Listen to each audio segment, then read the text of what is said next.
I, Chris, have on the shelf by my writing desk a lovely little nature book called The Apple Tree Community, first published in 1960. The author, George Smith, describes in stories, short vignettes, and photos the diverse community of creatures that gathered around an ancient apple tree on his farm.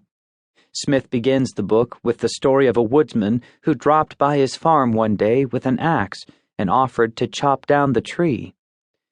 "You can burn the pieces of the tree in your fireplace," the woodsman said, "and you can plant a new, young, straight one in its place."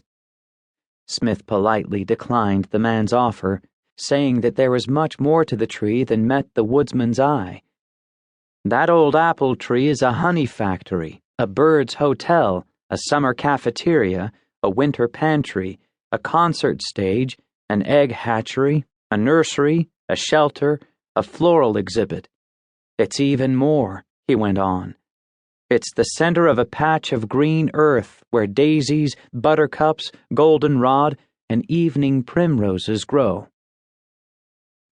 The tree was able to bear fruit and offer hospitality to the apple tree community because it was rooted in place and had matured in that place over many decades. Similarly, in order to bear fruit, to extend hospitality, and to nurture a flourishing community, our faith communities must be deeply rooted and maturing in our particular places. The good and abundant life God intends for creation is nurtured through the interdependency of God's creatures, and this interdependency, as the apple tree community reminds us, flourishes best when we stay put over a long period of time. How God's mission of reconciliation unfolds. Let's pause for a moment to consider the great diversity of God's creation.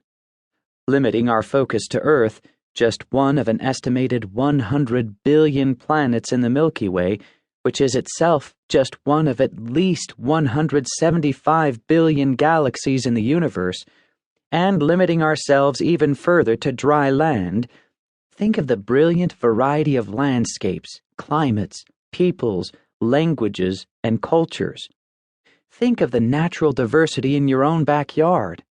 Oregon, where John lives, is roughly the size of Ecuador, but it is a state of extremes, featuring a rugged coastline, dramatic river gorges, pluvial lakes, snow-capped mountain peaks, fertile valleys, lush, temperate rainforests, and high desert.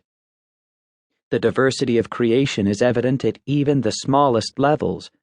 A single teaspoonful of healthy garden soil can contain thousands of species, millions of organisms, and up to 100 meters of fungal networks.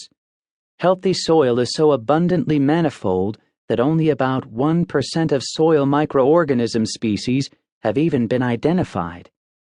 The mission of God in the world is centered on the redeeming and reconciling of a diverse creation. How does God intend to accomplish this reconciliation?